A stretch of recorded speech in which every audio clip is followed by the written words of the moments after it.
paano nga ba naging Immaculate Conception si Blessed Virgin Mary? Ayan. So, ito yung katanungan po mga kapatid na kung saan ay palagi po nating naririnig, no? Mas nagiging sikat na katanungan kasi marami po tayong mga kaibigan o ibang sekta ng pananampalataya that doesn't believe that our Blessed Virgin is immaculate. Okay? So, ano nga ba ang Immaculate Conception, mga kapatid? Okay. So, pag sinabi po natin Immaculate Conception, ito po yung doktrina na si Maria ay ipinaglihi ng walang original sin. So, alam naman po natin, yung tayo pong mga tao ay kinakailangan po na malinis dahil po sa tinatawag po nating original sin. But in the case of our Blessed Virgin Mary, siya po ay wala pong bahid o ipinaglihi po siya na walang original sin. That's why siya po ay tinatawag na immaculate. Hindi po ito tungkol sa paglilihi patungkol kay Jesus o sa ating Panginoong Hesus. Ito ay patungkol po sa paglilihi sa ating Inang Birheng Maria na siya po ay walang original sin. O si Maria po na tinatawag natin, o si Blessed Virgin Mary, ay puno ng grasya mula pa sa unang sandali ng buhay niya. So full of grace na po ang ating Blessed Virgin simula pa po ng siya po ay nasa sinapupunan pa no, ng kanyang ina. Okay?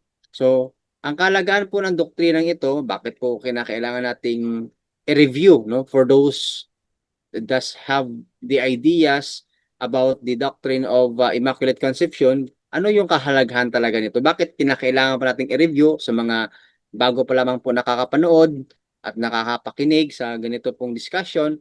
So malalaman po natin ano nga ba yung kahalagahan nitong doktrina. Okay. Dahil yung Immaculate Conception, o I mean, yung Blessed Virgin Mary po natin mga kapatid na tinuturing po natin na Immaculada Conception po siya, siya po ay magiging ina ng anak ng Diyos. O, magiging ibig sabihin, the time na siya po ay pupuntahan pa lamang ni Saint Gabriel. Pero alam naman po natin na nangyari na po yun mga kapatid. Ibig sabihin siya po talaga ay ang ina ng anak ng Diyos. Okay? So kinakailangan po na maging dalisay ang sisidlan ng Diyos. Kaya nga po, hindi po pwedeng ipagbuntis ang ating Panginoong Kristo sa isang babae na hindi po malinis o hindi po yan dalisay. That is why ang Blessed Virgin Mary po, o yung inang birhen, ay siya po ay walang bahid ng orihinal na kasalanan na kung babasahin po natin yung Hebrews chapter 10 verse 4 to 5, yan po ay naiprepare na katawan po para kay Kristo nung siya po ay paparito sa mundong ito. So siya po ay naging dalisay, no, nasisidlan, which is yung pagkakatawang tao ng Panginoong Hesus Kristo ay dapat mapunta po siya sa dalisay na sisidlan, which is our Blessed Virgin. Ipinapakita po ang special na plano ng Diyos sa ating inang birhen. No? Dahil kung titingnan natin, yung special na plano ng Diyos po mga kapatid ay ang Blessed Virgin Mary ang magdadala no, ng sanggol na tagapagligtas. Kaya nga, siya mismo na magdadala ng tagapagligtas, na anak ng Diyos, ay dapat wala siyang bahid ng kasalanan. Okay? So, meron pong natanggap yung ating inang birhen na tinatawag po natin preventive redemption. Ibig sabihin po niyan, iniligtas na po ang ating Birheng Maria, no, na ina ni Jesus, in advance. Prevent. No? Hindi po na iniligtas siya dahil nakagawa siya ng kasalanan. So napakaiba po yung case niya sa atin po. Hindi siya po naapektuhan ng tinatawag nating original sin dahil po siya ay iniligtas, no? Bago pa, no? Bago pa po siya isinilang. Kaya nga preventive redemption yung tinatawag po niyan mga kapatid. Kagaya po ng pag-iwas bago dumating ang sakit. Yung sinasabi po sa sayings, prevention is better than cure, no? Kaya yung ating the Blessed Virgin Mary ay iniligtas bago pa ipinanganak sa mundong ito dahil siya mismo ang magdadala ng tagapagligtas ng mundong ito. And hindi po pwede na dahil siya, sa kanyang sinapupunan po, idadalhin niya yung anak ng Diyos, hindi po pwede na siya ay magkaroon ng bahid ng kasalanan o nung tinatawag po nating original sin.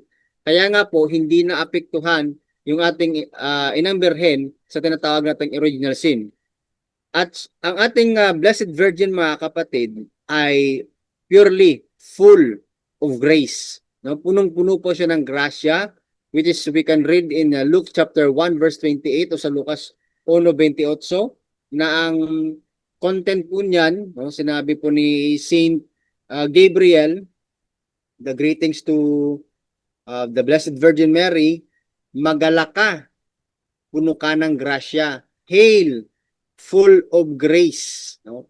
Yan po yung greetings ni Saint Gabriel sa ating Blessed Virgin Mary. And then, if we go to the Greek, mga kapatid, sa talatang ito, yung kekaritomeni, ibig sabihin po niyan, puno mula pa noon. Kaya nga, in a previous discussion po namin, sa retreat ng Divine Mercy, we also discussed about the Immaculate Conception. Pag sinabing puno, ibig sabihin, hindi na po pwedeng masidlan pa. Full of grace. Puno nga po siya ng grasya. Think that if yung isa pong basong tubig na puno, no, pag nilagyan mo po yan ng dagdag na tubig, no, it will magsosobra na po. Kaya si Blessed Virgin puno na po ng grasya at wala pong lugar ang kasalanan sa kanya. Dahil po siya po ay punong-puno ng grasya. Kaya walang puwang para sa ating inang birhen na siya po ay magkasala.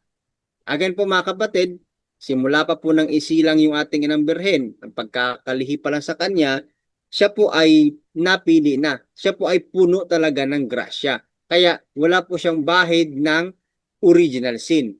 Sa Genesis chapter 3 verse 15, ang proto-evangelium, which is mga kapatid, kung nakikinig at nanonood po tayo sa iba't ibang mga social media vloggers na meron din po nag-discuss regarding this matter, tama po nabanggit niya na proto-evangelium ito, but then hindi po siya faithful sa pagbigay po ng katotohanan dahil hindi po niya tanggap na ang Genesis chapter 3 verse 15 is referred to the Blessed Virgin Mary. Bakit po mga kapatid? No? Ang unang pangako po ng tagapagligtas dito po ay nabanggit po sa Genesis chapter 3 verse 15, yung babae po, no? Na I will put enmity between you and her offspring. So, ang tinutukoy po ng Diyos doon sa Genesis chapter 3 verse 15 ay walang iba kundi ang ating inang birhen. Kaya nga po, we have so many encounters and also experiences that if magpagitna po ang inang birheng Maria, even in the deliverance ay napaka-epektibo po. Kasi it is the word of our God na sinabi po na I will put enmity between you and her offspring. Sinabi po niya ng Diyos na magiging magkalaban talaga yung babae at saka yung ahas. In which, na kung titingnan po natin sa ating simbahan din po mga kapatid, nakikita nyo po, meron po tayong mga larawan o ribulto po ng ating inang birhen na tinatapakan po niya yung ahas. Yan po yung sa Proto-Evangelium, Genesis chapter 3 verse 15 mga kapatid. Ganap na enmity, no? Walang ugnayan sa kasalanan. Okay.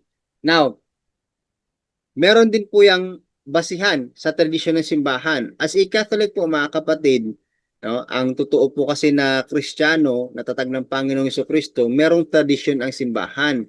Yung peke, wala po yun. Okay? So, sa tradisyon po, matagal na pinaniniwalaan bago pa po ito naideklara bilang dogma. Kaya nga po, hindi po porke na huli na nagdeklara na dogma, hindi po yan existido the time of the early Christians. Matagal na po itong pinaniniwalaan dahil ito po ay tradisyon na ng simbahan na ang ating inang birhen ay talagang immaculate po mga kapatid. No? Walang bahid ng kasalanan simula pa po ng pagkalihi sa kanya. No, makikita po sa liturhiya at writings ng Church Fathers, no? If you do further research mga kapatid, makikita po natin diyan yung mga documents at malalim na bahagi ng devotion ng mga Kristiyano. Okay? So, ang dogma po ay was declared in the year 1854 ni Pope Pius IX sa kanya pong Infallibilis Deos, and official po na deklarasyon ito ng simbahan sa taong iyan, na ibig sabihin po niyan, ito ang preserved from all stain of original sin, yung dogma to patungkol po sa Immaculate Conception, preserved, no, from all stain of original sin. Therefore, hindi po talaga siya nagkaroon ng bahid ng kasalanan, ng original na kasalanan. Okay? So, ang papel po ni Maria sa kaligtasan o ng ating inang Birhen, una, siya po ang ina ng tagapagligtas. No, we never treat the Blessed Virgin Mary as the Savior. No? We never treat as Savior po yung ating inang Birhen. Pero siya po yung ina ng tagapagligtas. Okay? Yan po yung malinaw sa atin. At ang kanyang fiat ang nagdala ng pagkakatawang tao. Okay? And then, kaisa po ni Kristo sa plano ng Diyos. Remember po mga kapatid sa Gospel of Luke na kung atin pong babasahin diyan, ano yung sagot ng ating inang Birhen? No? Mangyari nawa ito sa akin ayon sa kalooban ng Diyos. Be it unto me according to His will. Okay? Malalim na kahulugan. Okay? Ang Diyos ang unang kumilos sa kaligtasan natin. Tama naman talaga yon mga kapatid. And then, the Blessed Virgin Mary was being the instrument para po ma-fulfill o maisakatuparan ang kaligtasan po natin. Si Maria ay modelo ng bukas na loob sa grasya. O, di po ba? Ulitin ko po yung sinabi ng ating inang Birhen na matupad nawa ito. No? Be it unto me according to His will. So, siya ang unang bunga ng kaligtasan ni Kristo. Yung ano po, no, yung preventive redemption po sa kanya, no, na siya ay nailigtas na bago pa siya, no, na iluwa sa mundong ito. That's why very true talaga na wala po siyang bahid ng kasalanang original. Okay? Pagkilala po sa dignidad ni Maria, ayan po malinaw po, as a Catholic, sa mga protestanteng nanonood ngayon, ang Blessed Virgin Mary ay hindi po kailanman kinikilala na Diyos ng Katoliko. Never po na nababanggit sa official na katuruan ng simbahan, which is the Catechism of the Catholic Church, that the Blessed Virgin Mary is God. Never po yan mga kapatid. Okay? And even though the Blessed Virgin Mary is not God, meron po siyang natatanging papel, no? Na siya po ay yung pinakadakila, no, sa lahat ng nilikhang tao. Kaya nga po in the Catholic teaching po mga kapatid, yung ating pong pag-honor o pag-venerate po sa ating inang Birhen ay ano po, no, ay mataas na paggalang ang binibigay po natin sa kanya. Pero we'd never replace the Blessed Virgin Mary to God. No, never po yan mga kapatid. But we just give her respect, no? High respect po mga kapatid. Veneration, kumbaga. Ayan. So, ito yung mga tanong sa Catechism. Ito, nagkakasala ba si Maria? Ang sagot po dyan mga kapatid, if we encounter that kind of question, hindi. Hindi po siya nagkakasala. Bakit po hindi siya nagkakasala? Dahil po sa grasya ng Diyos. O di po ba sabi po sa greetings ng Arkanghel Gabriel, Hail full of grace. No? Cake carried to many. So, puno na po siya ng grasya. Therefore, hindi po nagkasala o nagkakasala yung ating inang birhen. Okay? Niligtas ba siya ni Jesus? Siyempre naman. Yung pong tinatawag natin na preventive redemption. No? Paano? Ayan, sa pamagitan po ng preventive grace, yun nga po, nabanggit na natin kanina, and Mariology at Christology. Ito po tandaan natin mga kapatid, hindi mauunawaan si Maria nang hiwalay kay Jesus. There's so many our friends out there, no, sa labas po ng Iglesia Katolika, tatag po ng Panginoong Kristo, that they believe and they worship Jesus. And they keep on saying, I love you, Jesus, but they hate Mary. But the reality po, mga kapatid, we will never, ever know perfectly the Lord Jesus if we never know first His mother. No? Hindi po natin talagang totoo at tunay na kilala ang Panginoong Hesus kung hindi po natin kinikilala ng tunay muna ang kanyang ina. No? Laging patungo sa anak ang turo tungkol kay Maria. Kaya nga po, if we do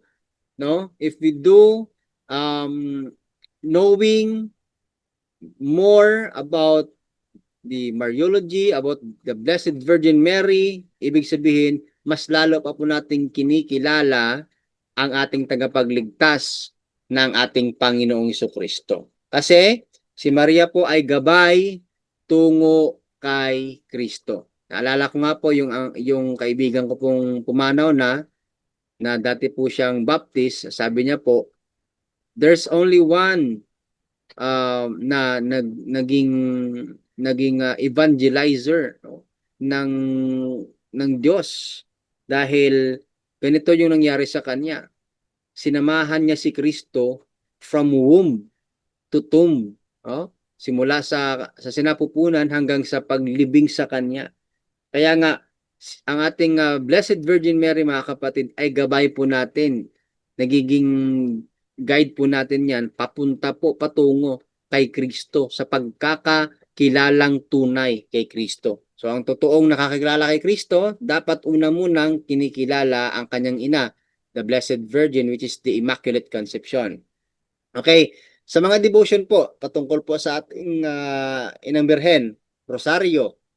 The more we pray the Rosary, mga kapatid, no? Sabi nila, o sabi ng iba, karamihan nagsasabi kapag nagro-rosaryo daw, ay ibig sabihin, ito ay worship to Mary. No, that is not true, mga kapatid. Ibig sabihin, if we pray the Rosary, we dig deeper at kinikilala po natin ng mas mabuti ang kanyang anak na ating Panginoong Kristo sa pagpanalangin po natin ng Santo Rosario.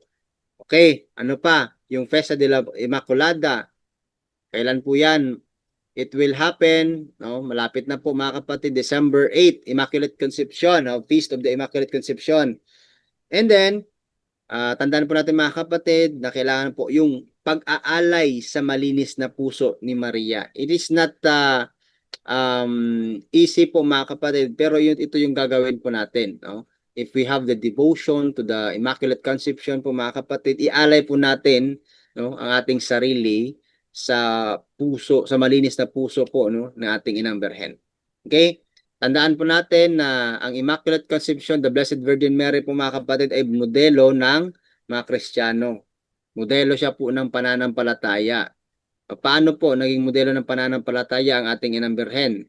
Unang-una po, bago pa po isinilang yung Panginoong Kristo, sa Annunciation pa lang, siya po ay walang pagdadalawang isip, no, na tinanggap ang kanyang rule. Kaya siya po yung modelo sa pananampalataya. Modelo sa pagsunod ng Diyos, no? Be it unto me according to His will. Sabi po ng Blessed Virgin. Modelo ng kabanalan. No? Kaya po naniniwala tayo as a true and real Catholic that the Blessed Virgin Mary, hindi po siya nagkasala. Modelo po siya ng kabanalan. Aral para sa araw-araw. So pagnilayan po natin ito, the more we know about the Immaculate Conception, the Blessed Virgin, ibig sabihin, tandaan natin, araw-araw, no, na aral po sa atin. Kailangan po nating iwasan ang kasalanan. Ito po ay hindi madali, pero sabi po sa Matthew chapter 7 verse 13 to 14, ito po ang daan papunta sa kaligtasan. Pagtanggap sa grasya ng Diyos. So do not ignore the grace of God that being given to you, the obligations, the talents, use it correctly and properly, mga kapatid. Ayan, pagpapakumbaba at pagtulad kay Maria. So, napaka-humble po no, ni Blessed Virgin Mary. Naalala nyo po nung time na nawala po si Jesus Christ sa nung time na napunta po sila sa templo, alalang-alala po ang Birhen. 12 taong gulang yun si Jesus. At anong ginawa niya po? He kept everything in her heart. Okay? So, yun po, magpakumbaba po tayo at tularan po natin palagi ang ating Inang Birhen. Okay? Tandaan po natin na si Maria po ay pinaglihi ng walang kasalanan. Kaya po naniniwala tayo sa dogma ng Immaculate Conception. Okay? Ito ay bunga ng espesyal na plano ng Diyos at isang tanda ng masaganang pag-ibig ng Diyos. At ang Immaculate Conception po, mga kapatid, ay biyaya po ito, grace, no? Hindi po ito karapatan. Kasi ito ay binigay na biyaya sa ating Inang Birhen. Okay? Ipinakita nito ang kabutihan ng Diyos at si Maria ay ina nating lahat sa pananampalataya. So, paano naging ina natin sa pananampalataya ang Inang Birhen? Sa pagkapako po ng ating Panginoong Kristo sa krus, sinabi niya po sa kanyang sa kanya pong beloved apostle, no, narito ang iyong ina. So doon po naging ina natin ng ating Inang Birhen at nating uunawain palagi, no, na walang halong pagdududa ng Immaculate Conception na dogma o paniniwala ng ating simbahan ay totoong pinaniniwalaan unang-una pa lamang po, mga kapatid, sa mga early Christians, pinapaniwalaan na po yan. And then it was been declared ng isang pope at hindi po nangangahulugan na kalaunan lamang o kamakailan lang na i-declare ang isang dogma ay hindi na po nag-exist. As I have mentioned before, kanina po, mga kapatid, na ito po ay pinaniniwalaan na, no? Tradisyon na ng simbahan. Ibig sabihin, early Christians practice this belief na walang bahid ng orihinal na kasalanan ang ating Inang Birheng Maria. So I hope, mga kapatid, na kahit paano po na-review yung ating mga nalalaman at sa mga bago pa lamang nakarinig po ito ay may dagdag na kaalaman. Sa Diyos po ang lahat ng papuri. Back to you, Brother Jando.